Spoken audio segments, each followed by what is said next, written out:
So who are you, and could you tell us a little bit about your company and yourself?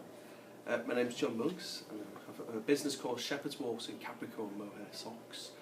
About myself, I live in Rothbury in Northumberland, rural Northumberland, and our business is based also in Rothbury, rural Northumberland.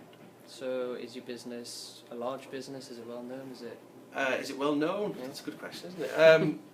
It's relatively well known. We're the largest walking provider in the northeast of England.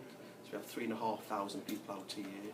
My claim to fame is that I've walked with John Craven, you know, Country File, and done ramblings with Claire Balding a number of times on Radio 4.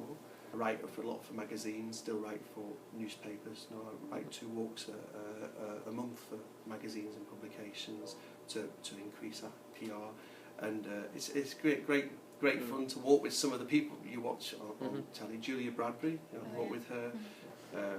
Yeah, you name any of the walking people, and I've done television programmes with them and radio programmes. That's good. So got a quite good profile nationally as well as locally, yes.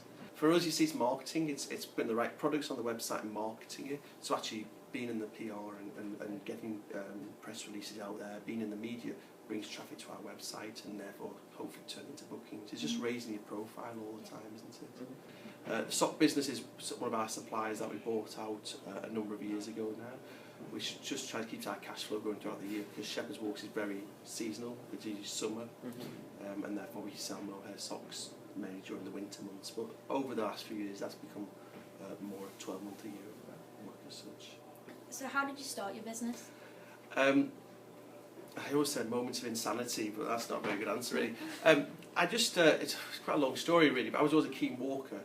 And I used to walk with a lot of people from urban backgrounds, and they used to be interested by the knowledge I had, so I could basically tell them about dry stone walls, how dry stone walls were made, about how to train a border collie, and this kind of thing. And I thought I could make a living out of this, so I started writing walking guides, but I wrote them from a shepherd's perspective, so I incorporated my knowledge of the landscape and how it worked into the walking guide to make it a little bit more of an experience. Built a website 13 years ago in a fantastic program called Microsoft Publish, which you'll all use. Uploaded the internet with a 28k modem. That's the reality of what the internet was then. And Shepherd's Walks was born. Northumbrian Shepherd's Walks we called ourselves then, as that's still our trading title. It was walks in and around the Rothbury area, and then we grew into the whole of Northumberland, grew then into Cumbria and the borders, and now as a business we have 3,500 people out here on walks and activities. A little good point that ties a bit into Rothbury. When I started Shepherd's Walks, I bought a 486 computer, an old kind of computer from the Evening Chronicle for £120. So I started the business with £120, which I didn't have. Borrowed £60 off my wife, put £60 in myself, and went to the cash card machine in Walker, put one card in, got £60 out, got the other card in, got £60 out, and went and bought a computer for £120, and now we turn over £250,000 a year. I did it for a number of years as a hobby initially, just did for 4 or 5 years, trying to understand the business, understand the industry, and now it grows and grows, and we're growing 30% this year, so we're a growing business at 30% in a credit crunch, which I think is quite good. We've always been imaginative, always trying to move the business forward, great work ethic, good staff. We're not scared of making the right decisions for the business, which are often the hard decisions to make. Well, what makes your company a good place to be in terms of Northumberland? Good place to be in Northumberland is great location, isn't it? Great location. Great communications actually, you know, we can get out near the A1, we can get other areas of the country. Northumberland is a growing area, I believe. I always think we do a little bit of work in the lakes as well. You know, 12 times as many people visit Lake District National Park than Northumberland National Park. So that tells you that we're in an area that's growing.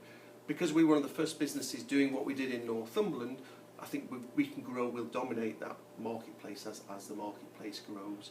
But we're excited to do a reasonable amount in the lakes next year, so we can see different areas.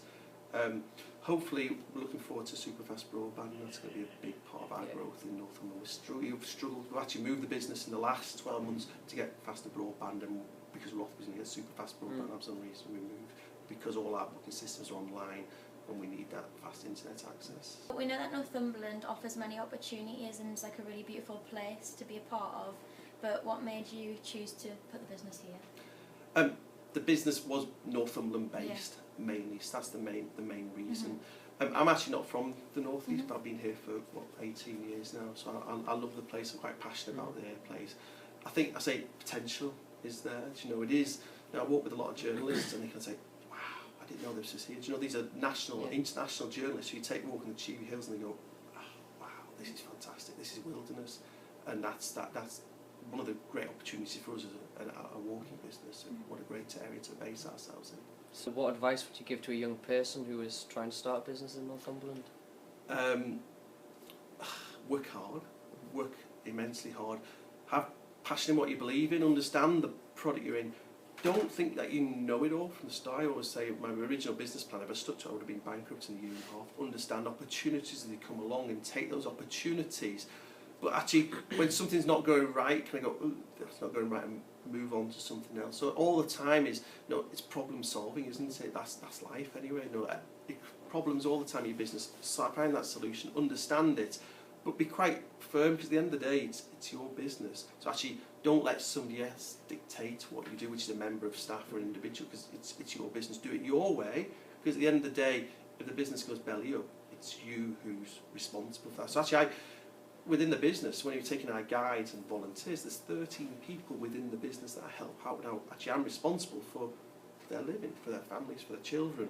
So actually, I'm going to make the right decisions for that. Otherwise, well, they're not going to job out. What kind of opportunities do you offer employees? Do you know what I always say to any employer, and we have people on young apprentices, I'm doing work experience next week rather, for students, is I always say, you look after the business looks after you.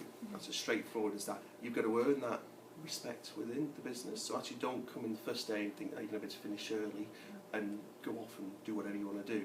But actually, when you work for the business and there's loyalty there, you know, it gets back.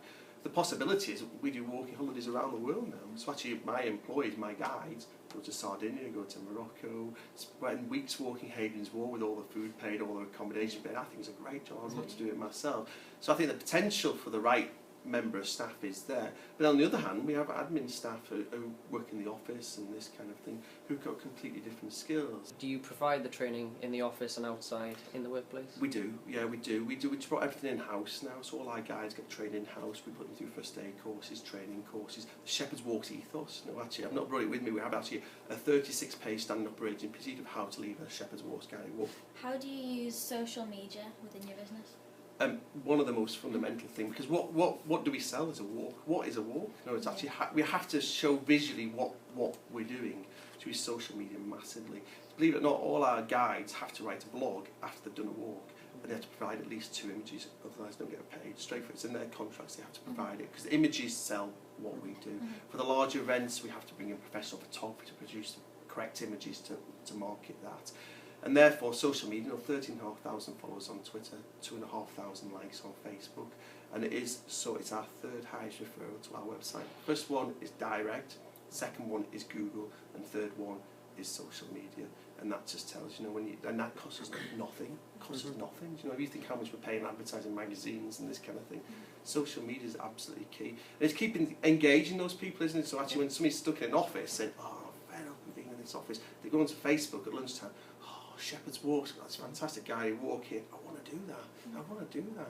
You know, one of our busiest times is between 12 and 1 o'clock at lunchtime, when people sit in an office and go, "Oh, this weekend I'm going to do that." Yeah. So social media is phenomenally important. You know, I even tweeted that I'm here today before I came here. So tell people what you're doing and be a personality. Well, thank you for coming in. It's all right. Thank you very much. Thank you. Enjoy.